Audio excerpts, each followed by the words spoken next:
Belakangan ini heboh di jagat sosial media perdebatan tentang hukum berjabat tangan antara lawan jenis. Hal ini dilatar belakangi adanya video yang beredar dari fatwa Syekh Ali Jum'ah yang dimana di situ beliau seakan-akan membolehkan atau membela kalangan yang menghalalkan jabat tangan antara lawan jenis. Berikut 8 penjelasan kami. Yang pertama, tentang hukum berjabat tangan antara lawan jenis telah disepakati oleh mayoritas ulama madhab hukumnya adalah haram berdasarkan dalil-dalil yang sangat jelas. Di antaranya adalah sabda Nabi Shallallahu Alaihi Wasallam, li an yuta'ana fi ra'si ahadikum bimahiti min hadid khairul lahu min ayyamassa imra'ata la tahilulah. Sungguh kepala salah seorang dari kalian ditusuk dengan pasak dari besi itu lebih baik daripada dia menyentuh seorang wanita yang tidak halal baginya. Yang kedua, ulama madhab itu hanya berbeda pendapat dalam masalah perincian keharamannya. Sebagian dari mereka memutlakkan keharaman tidak boleh lawan jenis itu bersentuhan. Sedangkan sebagian ulama dari kalangan madhab Hanafiyah dan Syafi'iyah itu mengecualikan. Pengecualian dalam madhab Syafi'i, yaitu sentuhan lawan jenis atau bersalaman itu dibolehkan kalau terpenuhi dua syarat. Yang pertama adanya ha'il, adanya pelapis, misalnya sarung tangan dan lain sebagainya. Yang kedua, tidak adanya syahwat. Apabila satu dari dua syarat ini tidak terpenuhi, maka hukumnya haram. Sedangkan kalangan Hanafiyah memerinci, apabila yang menyentuh dan disentuh sama-sama orang tua yang sudah sangat lemah syahwat, maka hukumnya boleh. Sedangkan apabila yang menyentuh atau yang disentuh salah satunya tua, sedangkan yang lain muda, apabila tidak ada syahwat di antara keduanya, maka hukumnya boleh. Tetapi apabila ada syahwat, hukumnya haram. Sedangkan sentuhan antara yang menyentuh dan yang disentuh sama-sama muda, itu mutlak diharamkan karena secara dugaan kuat pasti ada syahwat di sana. Jadi jelas bahwa ulama yang membolehkan dengan pengecualian itu ada syarat ketentuan. Tidak ada satupun ulama madhab yang membolehkan secara mutlak.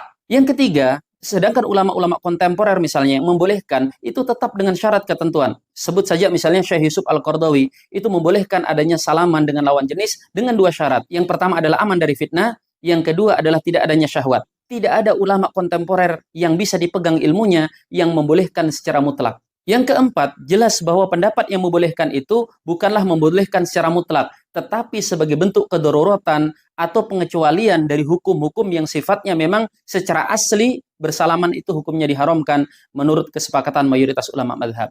Yang kelima, pendalilan kalangan tertentu yang entah dinisbahkan kepada siapa yang membolehkan sentuhan dengan lawan jenis itu diantaranya misalnya memaknai menyentuh di situ adalah hubungan zina. Kalau demikian pemahamannya sangat mudah membantah.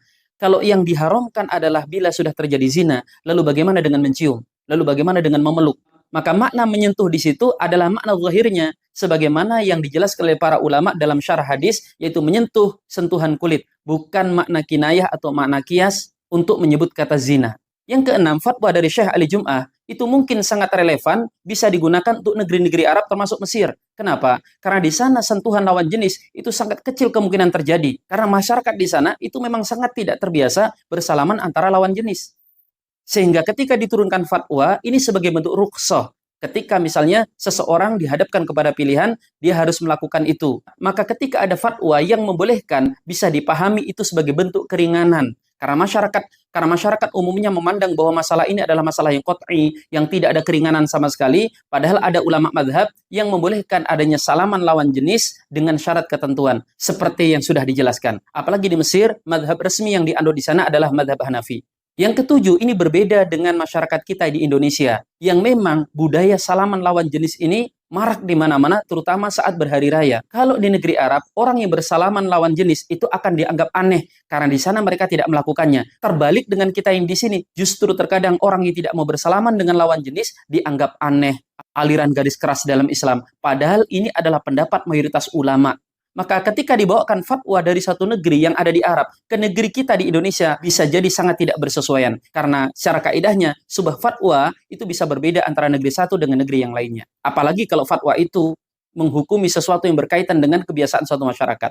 Maka ketika fatwa Syekh Ali Jum'ah dari Mesir itu dibawa ke Indonesia, justru fungsinya yang di sana sebagai bentuk keringanan dalam beragama, di sini akan digunakan sebagai sarana untuk menembak jatuh hukum-hukum syariat agama. Yang kedelapan, menfatwakan membolehkan salaman lawan jenis dengan alasan bahwa ada ulama yang membolehkan selain bertentangan dengan pendapat yang kuat dari 4 mazhab, juga justru akan menimbulkan kemudaratan di masyarakat, bercampur baurnya lawan jenis dan akan menjadi pembuka begitu banyak keburukan. Dan dalam kaidah yang sudah sering kita dengar, ulama kita mengingatkan, darul mafasid muqaddimu ala jalbul masalih. Menolak keburukan itu didahulukan daripada mendatangkan sesuatu yang diharapkan bisa mendatangkan kemaslahatan. Maka mengikuti pendapat mayoritas ulama yang mengharamkan bersentuhan lawan jenis bukan saja mengikuti pendapat yang kuat dan selamat dalam beragama, tetapi juga menutup celah-celah keburukan yang mungkin bisa muncul di tengah masyarakat. Dan kalau kita berusaha mencari pendapat-pendapat yang ringan tanpa ada keperluan, tanpa adanya kedororatan, maka ini jelas sebuah keburukan. Sebagaimana para ulama mengingatkan, "Lau akhadta bi rukhsati kulli alim, ijtama' fika syarru kulluh."